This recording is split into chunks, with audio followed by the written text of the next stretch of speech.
When you meet someone who's our age, they will always reference the 90s.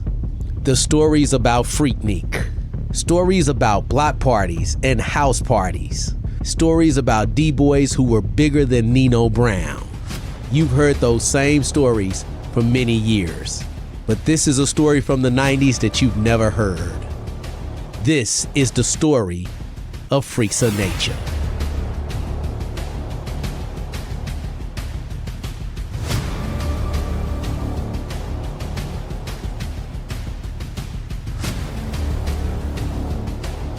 The truth is about the group Freaks of Nature, I think we were all musically inclined. This is Lil D, and I'm going to take you back to 1987. 1987. I was beatboxing for a rapper named Bernard. Rumor around school was there was this rapper in band named Said D, and he was the best rapper in the school. This is Cedric McDaniel, if you didn't know. To most people, family, friends, fans of the group, my nickname is Said D. When I was in elementary school, I used to write poems. And then I got introduced to hip-hop. Curtis Blow, Run DMC. Then I started to write raps. It's like the man upstairs gave me the art to freestyle. You know, I used to see the words rhyming in my head even before they would come out. That year, our 7th grade year, our school decided to have a school-wide talent show. And there were 2 teachers that were over the talent show, Mrs. Estes, Mrs. Stevens. So there were 2 rap acts that were going to be in the talent show. A group that I had put together and Little D's group. So Mrs. Stevens, told me and said, hey, we decided to put the groups together for the talent show. A day or 2 later, I know my pops was telling me, hey, there's some guys here to see you. Little D, Go-Go, and their little cousin said they pulled up on me on their bikes.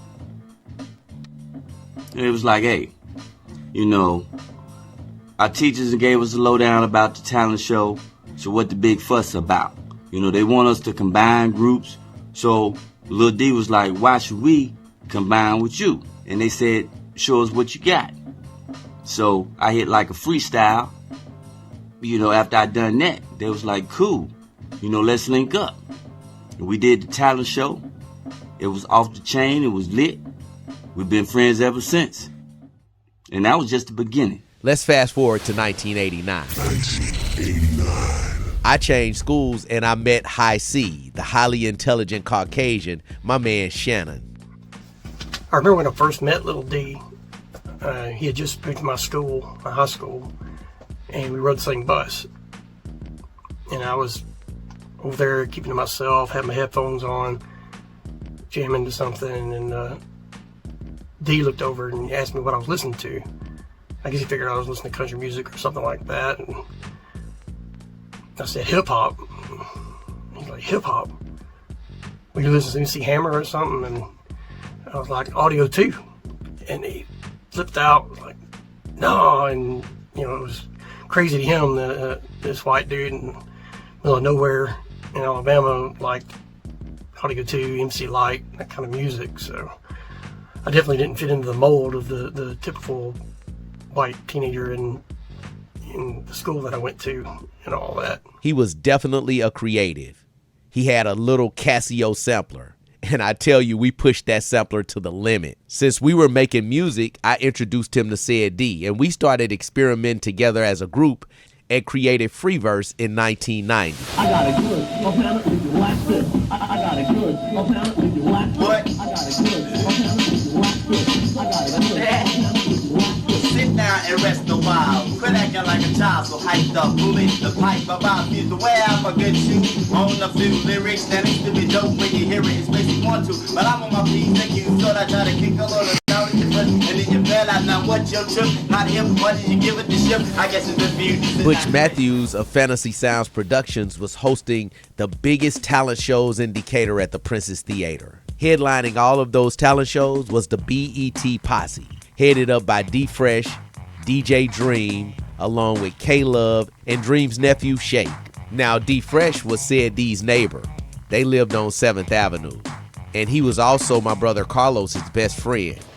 What's my name? I'm Derek Minifield, a.k.a. Fresh, a.k.a. Pathfinder, straight out of Decatur, Alabama, a.k.a. Mansa Musa, you hear me?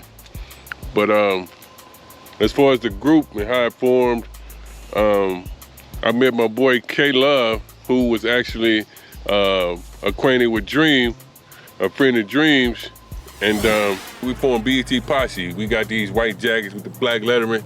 You know, it was all cool at that time, right? What's up, everybody? It's your man K-Love in the building.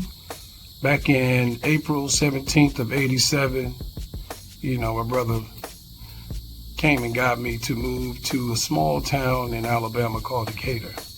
My brother had a co-worker, told me that she has a younger brother around my age that we'd be able to, you know what I'm saying, click up. Call myself doing a little rapping back then. Call myself Double K Cool and all kinds of stuff, you know what I'm saying, but stuck with K-Love, which is short for Kerry Lavender. But anyway, not long after I got there, my brother took me over to a few streets over, you know, to meet this cat. And named Wally, which later became Dream, you know what I'm saying? So Dream was DJing, you know, I was doing a little rapping. He was actually scratching on his niece's turntables. They were some little Barbie turntables, but you got to use what you got in order to make it happen. And he was pretty nice with it. So Dream was telling me how he had some homeboys in Indiana called HBO. I was on the phone and he was like, man, we ought to come up with something, man. My homeboys, HBO homeboys only back in Indiana, man. You know, we need to think of something for BET. And I was like, shoot, man, BET was brothers expressing ourselves. Brothers expressing themselves off the rip. So it clicked like that. You know what I'm saying? So next thing you know, started a group. Later on, we got to working together, man, at Little Caesars back then. And, you know, met a guy named Derek Minifield, which is Fresh. You know what I'm saying? And, shoot, all three of us clicked up, man, real quick, making nice music together. This is actually a picture of us back then. 1990.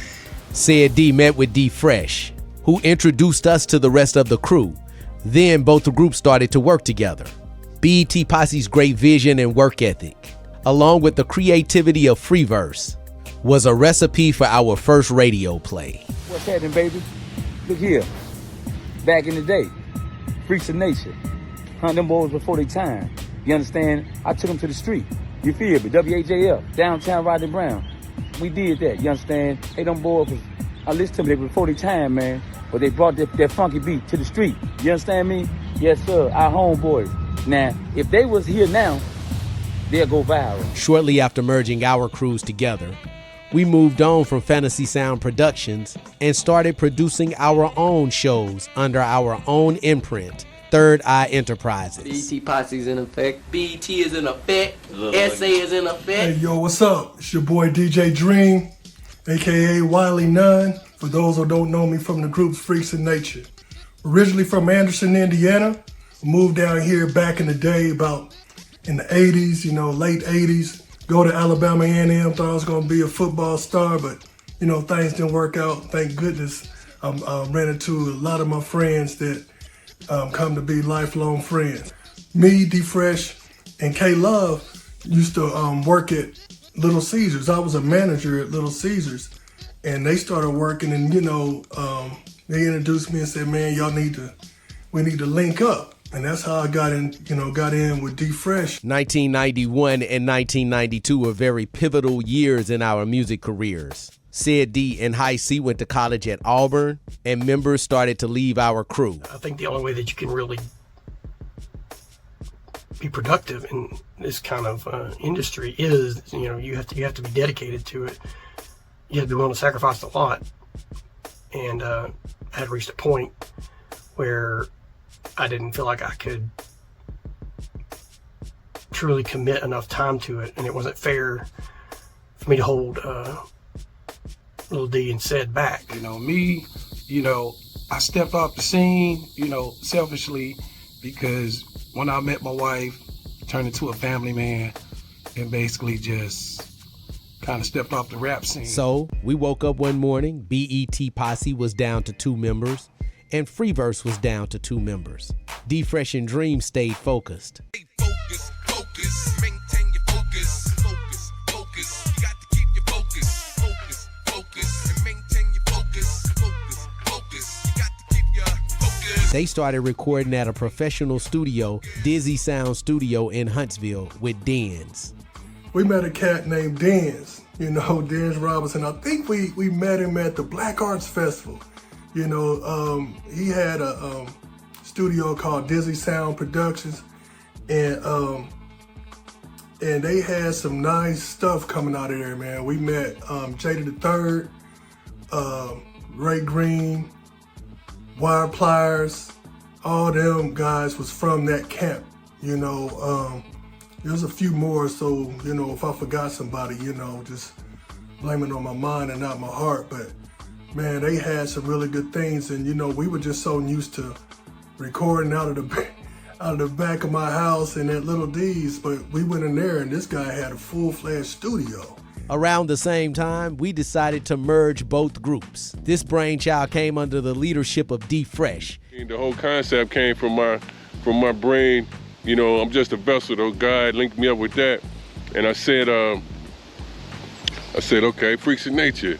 You know what I mean? We all got our separate talents, you know, different strengths, you know what I mean? Weaknesses or whatnot. So I said, like, you know, I'm the pathfinder. I'm seeing this thing through. You know, I'm walking the path right now as we speak, you hear me? But anyway, look here.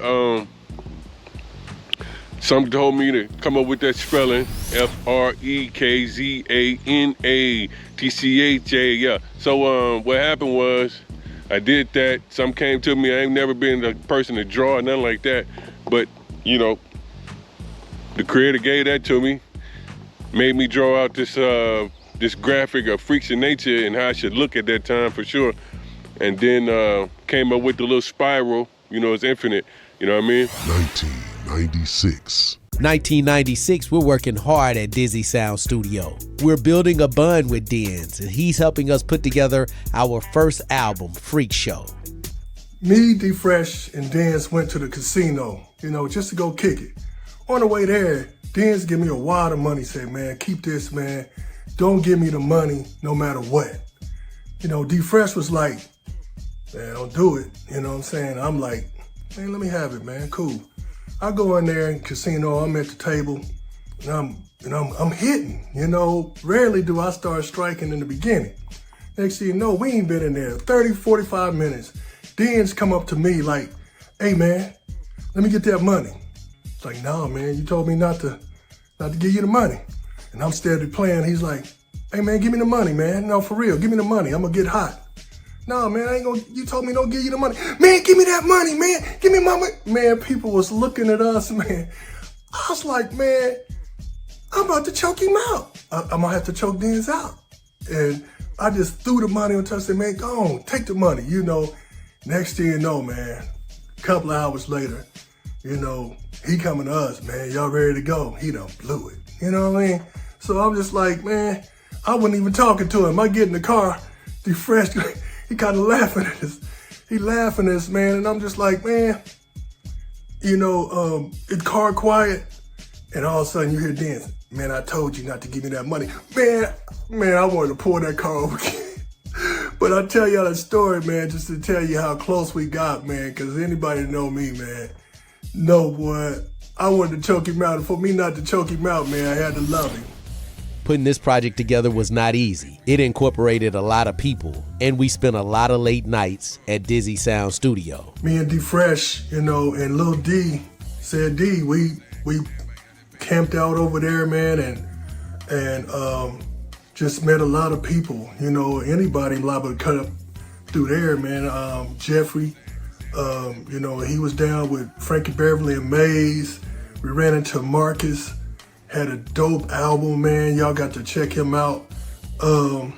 He's still around, he doing his thing. You know, people like Cut Close might come up through there and do that thing. But you know, it was like, we used to just be in there, man. We'd drive over to Huntsville. Man, we'd be sleeping in there. We'd get in there at, you know, work from 7 o'clock in the morning. When we get off work, we'd go in there after work and stay in there till 2 in the morning, you know? And it was wild, man. And in mid-1996, we released our first full-length CD, Freak Show, with the lead single, Slow It Down, featuring Marcus. Gotta slow it down sometime, baby. I gotta slow it down sometime, right? Gotta slow it down sometime, baby. I gotta slow it down. Freak Show helped us garner local respect and national recognition. It also was the beginning of us launching our own record label, Spin It Records. Freak Show gave us a real taste of the music industry. Everything from publishing to barcodes on CDs. Spin It Records was a real legit business. I think I met Wally Nunn, aka Dream, DJ Dream at the Black Arts Festival. And I told them about the studio, and they were doing a project, so they was gonna come and check it out. So, long story short, they came in and I met everybody, and they let me hear some of their previous tracks, and I said, okay, they were all right. And you know, they had a bunch of ideas. I had a bunch of like keyboards back then, studio equipment that I could, you know, chime in and put my ideas in. And at the time, we were working on a couple of major projects, a guy named Marcus Reed, and we were doing other things, but you know, the Freaks came in, they fit right in. It was a real tight group, you know. Thinking back on it, you know, it was 4 of them. It was Said D, D Fresh, DJ Dream, and Lil D, and they all had a little different style about them. You know, D Fresh, he was like a wordsmith. It looked like he was more rapping like he was from New York, and had a little Tupac vibe at times, and it's really good. He was really good with the words and the lyrics.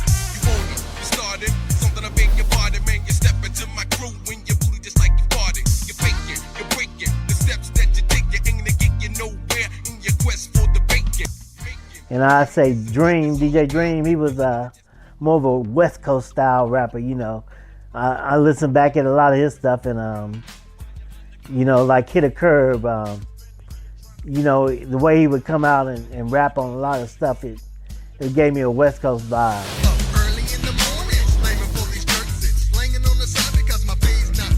And then Lil D, you know, kind of, at first I kind of looked at him, kind of reminded me of a Special Ed, you know. Come in, little guy, and his rap style more Midwest, and you know, Midwest, a little New York. And Said D, kind of Atlanta Outcast sound with a little Midwest mixed into it. Well, are you hearing me? Am I lining up? Girls is my voice. Get into the right spot. But a long story short, you put them all together, and they had a hell of a group, you know.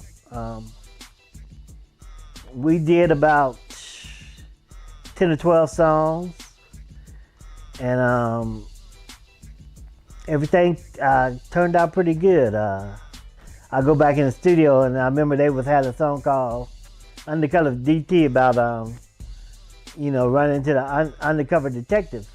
And, you know, they kept looking around the studio, and they was like, we need somebody to sound white.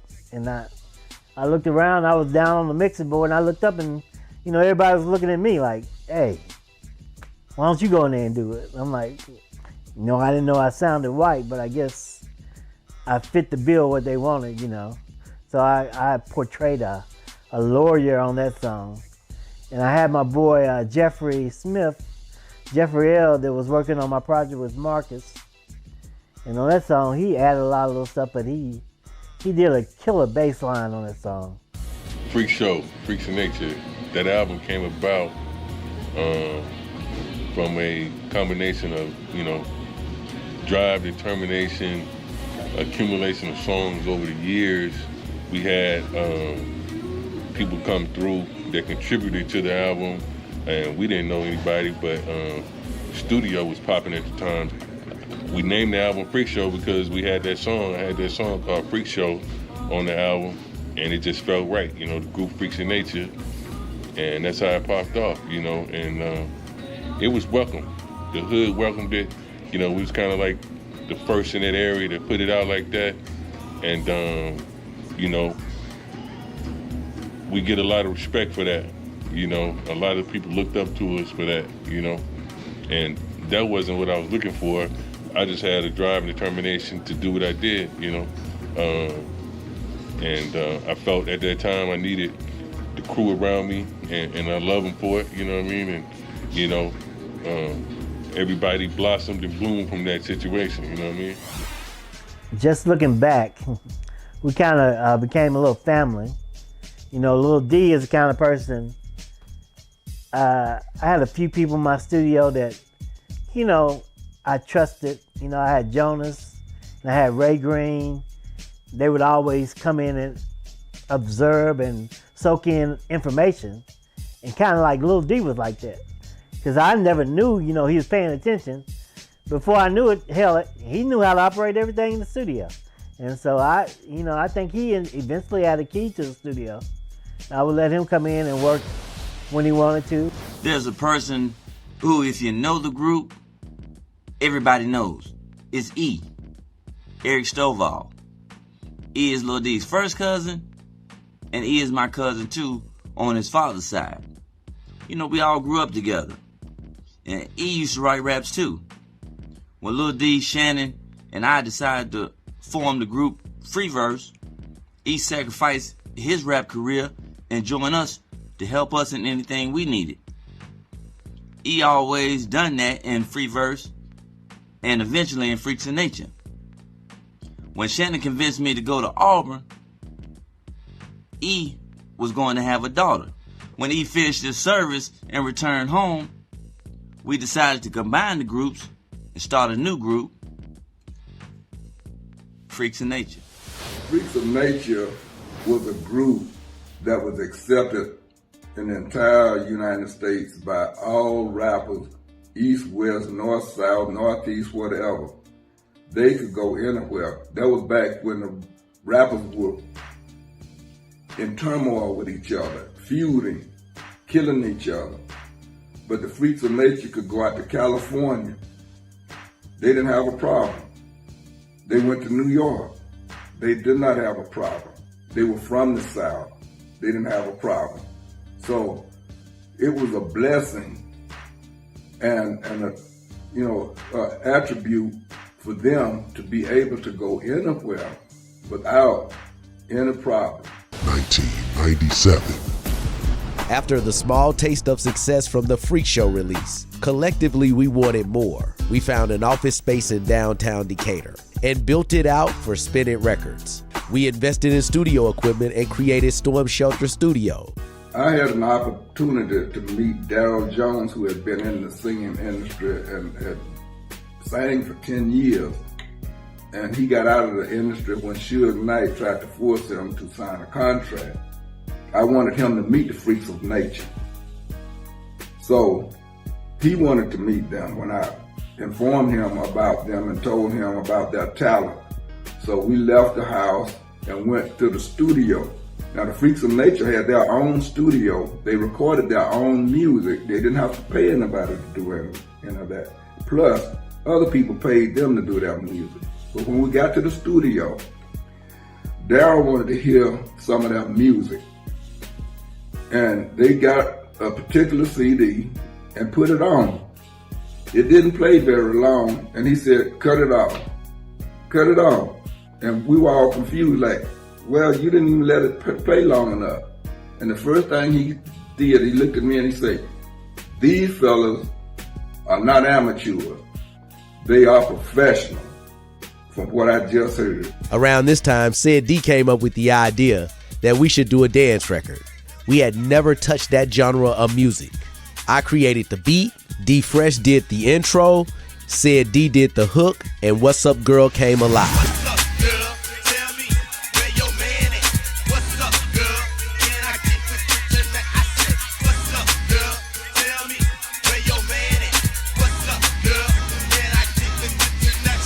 What's Up Girl introduced Freaks of Nature to a new audience. So now the single is complete. Slow It Down on side A, What's Up Girl on side B. We got 12-inch records printed up for the DJs. We got thousands of promotional CDs. And we had cassette tapes as well. Lil D hit me up saying, Chris, do you know the Freaks of Nature? I'm like, yeah, first time I played it, we was at EUP in Huntsville.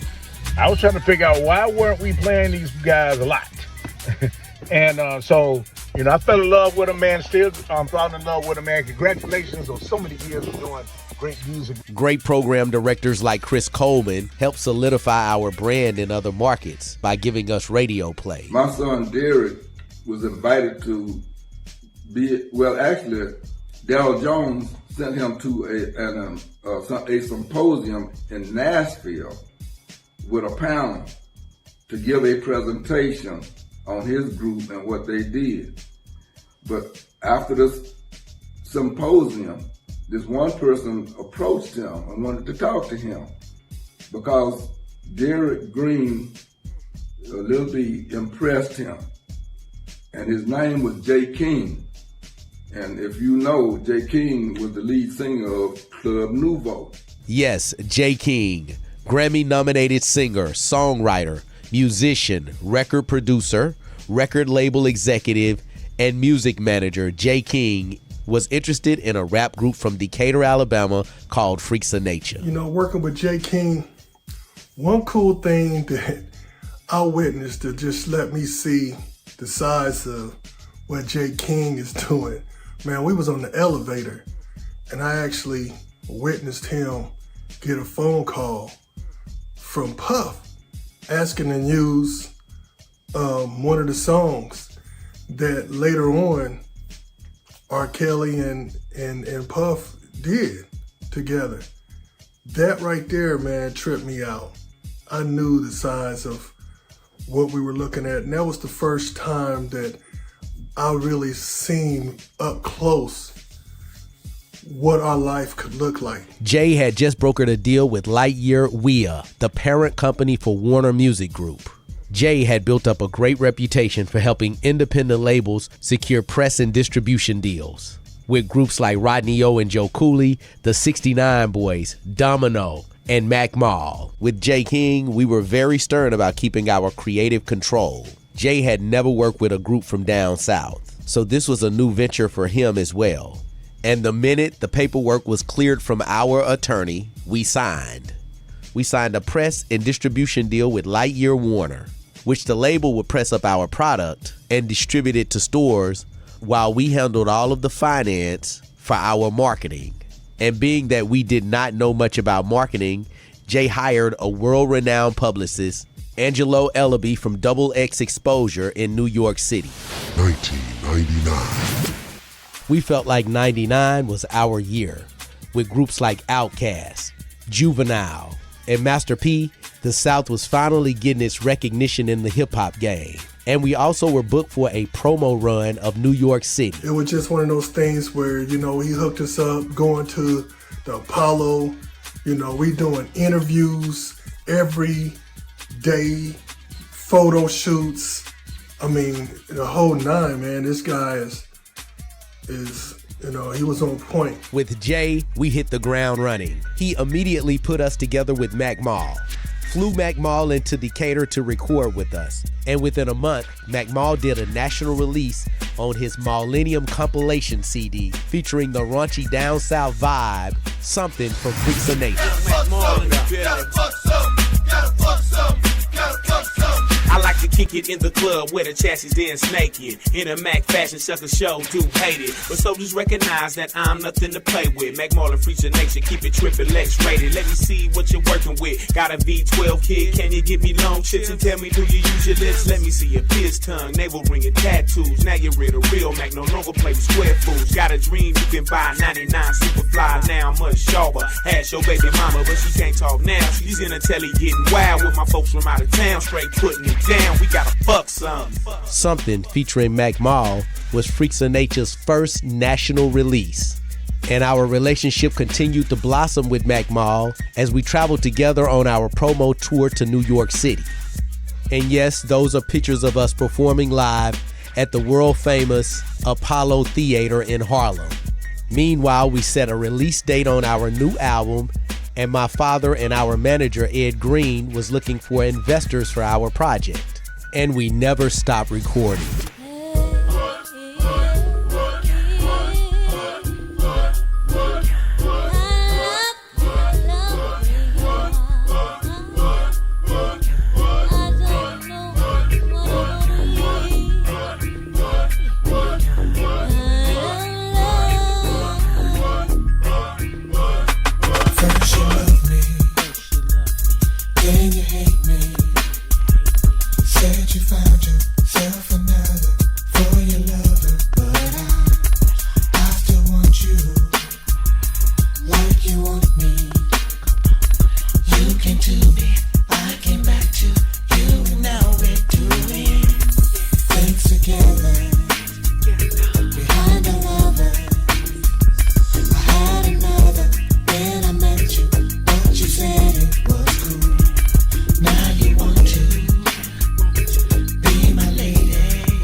So honey, quick, come equipped, don't slip.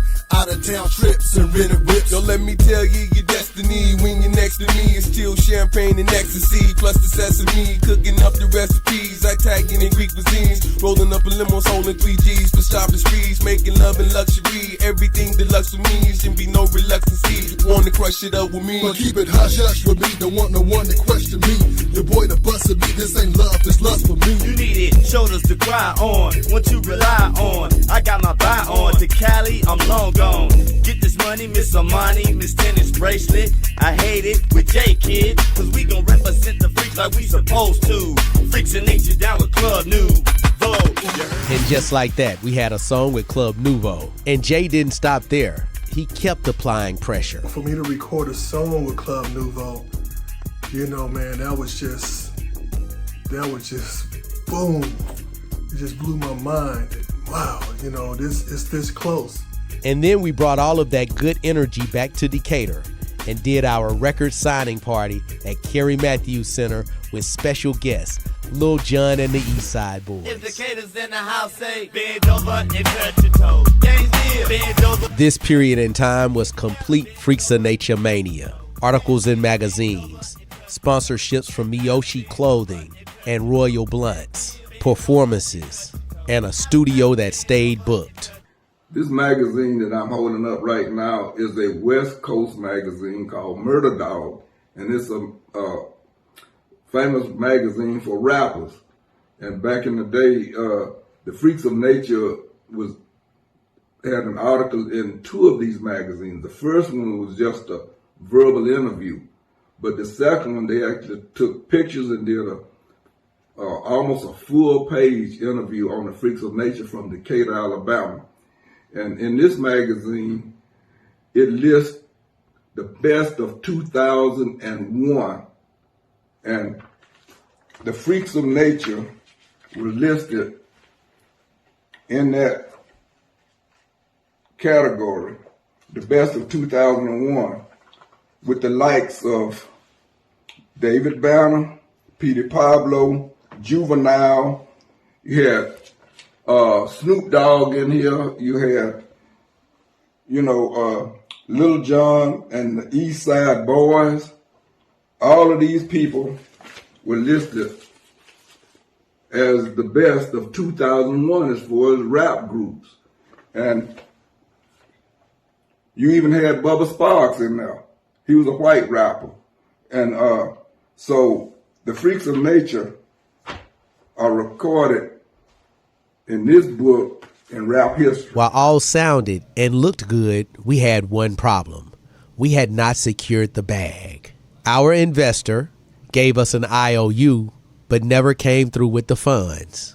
This project was not gonna happen without the funds. Warner printed our product. They gave us a time limit, and the clock, it ran out. This left us all at a loss. Had all the work we put in went to waste? What about the F5 album? It's just sitting on the shelves at Warner. What about the relationships with Jay, Angelo, Mac Mall, and all of the other connections we made along the way? Would all of the connections go away because the money didn't come through? Well, pretty much so. We found ourselves back at step one.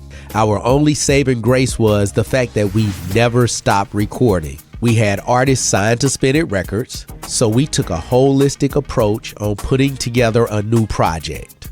Enter the Children of the Storm.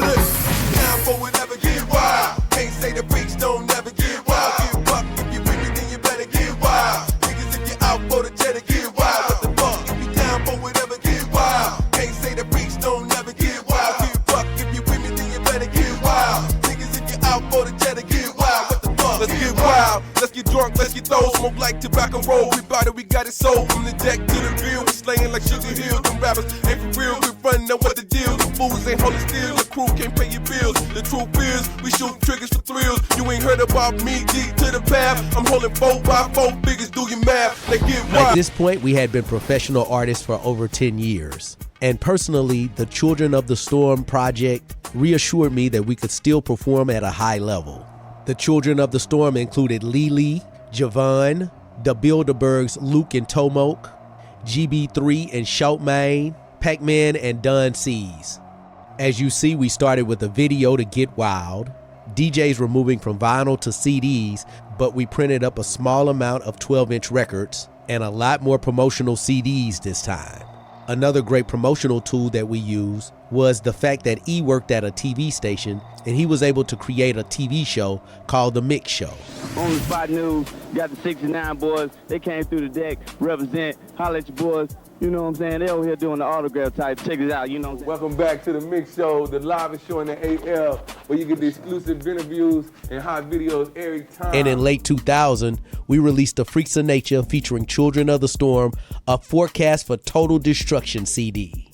Then we released the second single off the project, a strip club anthem called Striptease. Let me see you work that pole, baby. Let me see you work. Let me see you strike a pose, baby. Let me see you work. Let me see you touch your toes, baby. Let me see you work. Let me see you get down low, baby. Let me see you work. Let me see you work that pole, baby. Let me see you work. Let me see you strike a pose, baby. Let me see you work. Let me see you touch your toes, baby. Let me see you work. Let me see you get down low, baby. Let me see I'm a sucker for some ass and titties. I know have you with me. I'm kinda choicy and picky, making them sweaty and sticky. I spend $150 in dollar bills when I'm tipsy. A table dance is a mystery. Baby, it's just like in history. Money's my way to a victory. She rides the pole like it's slippery. Caress her breast kinda nifty. T-backs all up in her clickery. She got me hot as some hickory. I like a slipper, a Mickey. A VIP if you with me. A VIP come and get me. You gotta work. Let me see you work that pole, baby. Let me see you work. Let me see you strike a pose, baby. Let me see you work. Let me see you touch your toes, baby. Let me see you work.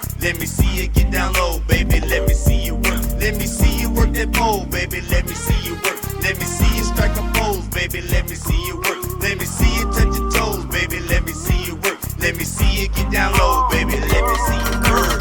Money ain't no thing, baby, show me them goods and work your magic on me, lady, turn a meat into wood. Now here she go, yo, stroking it slow. She make me call her street rider cause she gets down low. Now here we are, VIP, and she's making me drool. I act a fool, breaking rules just to see if she's cool.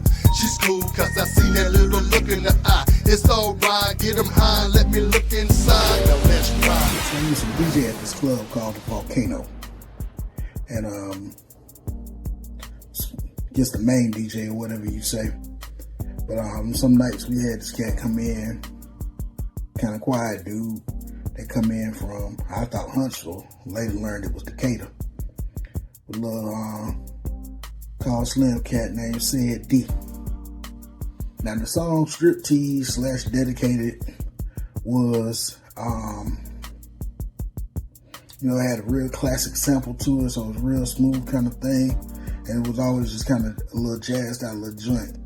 So he played it and made it popular in the club. Then one day he said, man, Ruck, We're gonna shoot a video down here. I want you to be in it. So what's up, baby? I can't call the man said did a free. We doing a video tonight. $10. I said we doing a video tonight. Man, I don't care. You shoot the president. $10. Now I'm like, bet. I ain't never been in no video before, and most of the stuff we seen, you know, a lot of the local artists weren't really high side and cabinet cats, and so they didn't have great budgets a lot of times, didn't have great shows, so it'd be like, okay, whatever. I'm thinking it's not finna be. But these dudes came out here, they had cameras, sound mics, they had production team, all of this going on.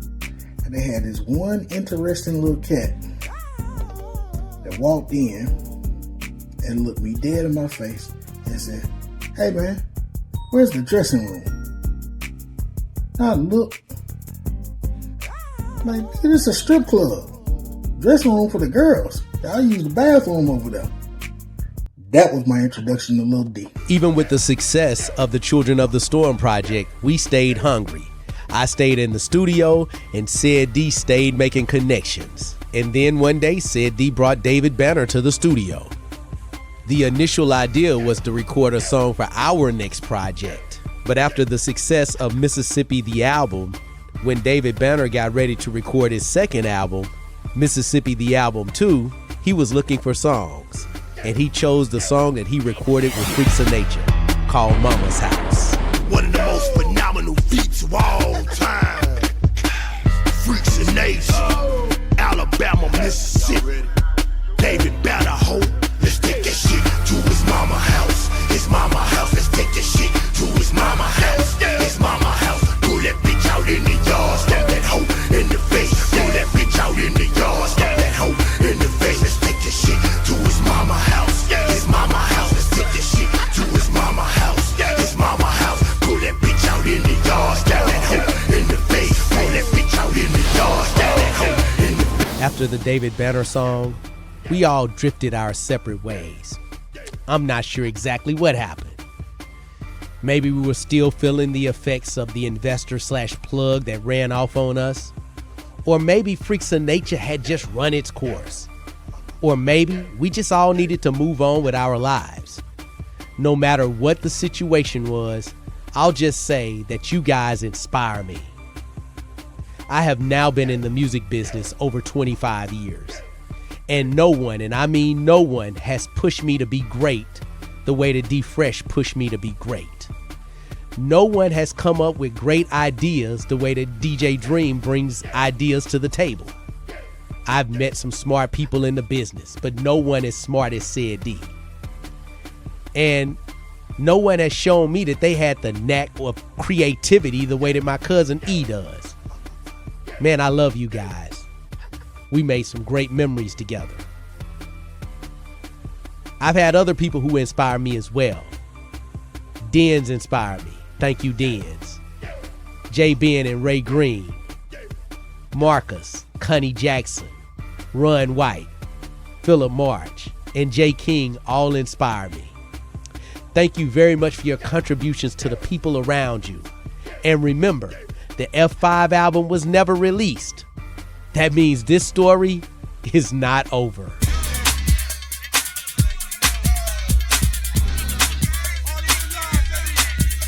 Yo, let me take you back to 1989. I met these young guys called themselves Freaks of Nature. They ended up having the hardest music in the state of Alabama. Then they end up signing with a major record label. Then they moved on. Some of the guys end up being a radio disc jockey, radio mix show disc jockey, being a radio program director, from moving on to doing a TV music, had their own video show. You guys keep doing your thing. I love you guys. Keep doing your thing.